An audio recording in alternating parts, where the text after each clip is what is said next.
Hi everybody, welcome back to Rabbi Aharon Attitude Adjustment. We have a request this week. I told you could request a subject, and James from Cleveland, Ohio suggested, why do bad things happen to good people? Now here's a subject near and dear to the hearts of an awful lot of people. Matter of fact, it was a rabbi back in the 60s who wrote a whole book on it.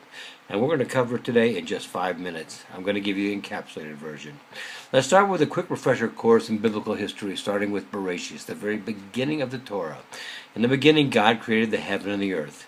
And He did everything for 6 days to create everything that we now see on the planets, in the universe, and everywhere else.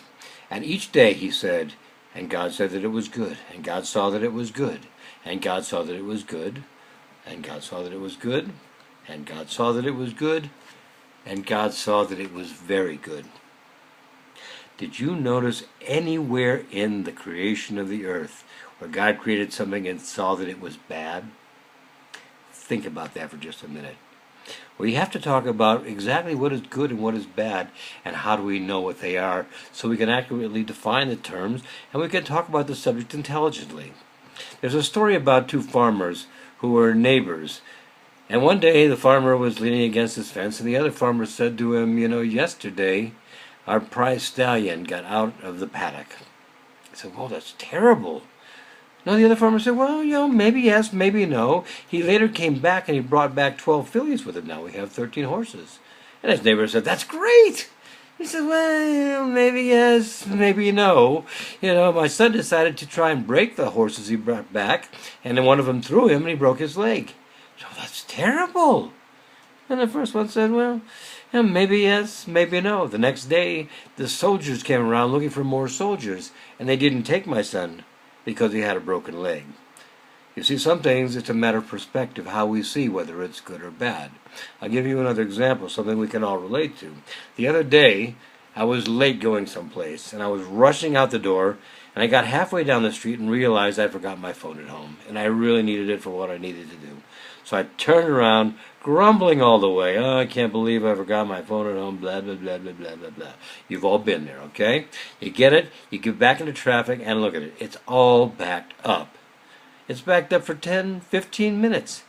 And you just don't know why until you get up to where it is and you see there was a horrible accident. And the thought goes through your mind, or maybe it should. If you had not forgotten that phone at home, which you thought was a bad thing, maybe that would be you in that accident, which would have been a really bad thing. So what you perceived to be bad at first wasn't necessarily bad because it prevented you from doing something that would be even worse for you. Do you see where I'm going with this? The fact of the matter is, we go back to the same basic thoughts that we've been teaching right from the very beginning. Everything that is, was, or ever will be comes from Hashem. And everything has a purpose, because why would He waste His time doing anything that had no purpose? And the last part, it's always for our ultimate best. Why? Because Hashem is a loving Father. He doesn't do anything if it's not for our ultimate best. Just because we don't see it at the moment doesn't make it a bad thing. It makes us perceive it as a bad thing at that moment because it's not what we wanted. Much like the child who is told no and throws a fit in the candy store when their parents won't buy them the candy they want. They know, the parent that is, that it's not good for the child to have that much. The child doesn't know this. Now when the child grows up, he's going to be very thankful that he doesn't weigh 400 pounds and his teeth aren't rotting out. The parent knew that. That's why he did what was for his child's best, even though the child, at the time, did not see it as the best. In the scenario of real life, I'm afraid to tell you that you and I are that 3-year-old child.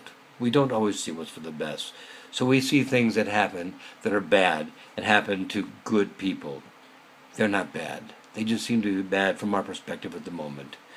Look back at them a little later and you'll understand sometimes why they were actually for the good. Even if we don't see why, you can assume that from someone who wants only what's best for us, wants only our joy and happiness, it has to be only for good. So you see, it was a trick question. Why do bad things happen to good people? There are no bad things. There's only seemingly bad things. Can you live with that? It'll make your life a whole lot more joyful. So that having been said, I want to wish you all a good Shabbos. Have a very great weekend, a terrific week ahead. Keep the joy in your life. Remember, you're here for a purpose. When you were sent down here, the only reason you were sent down here is because Hashem at the time realized that this world could not survive without you in it. Doesn't that make you feel great about yourself? And if you want to feel good about the rest of the world, remember, same thing for all of them. Have a great week ahead. Be well, my friends. All the best. God bless.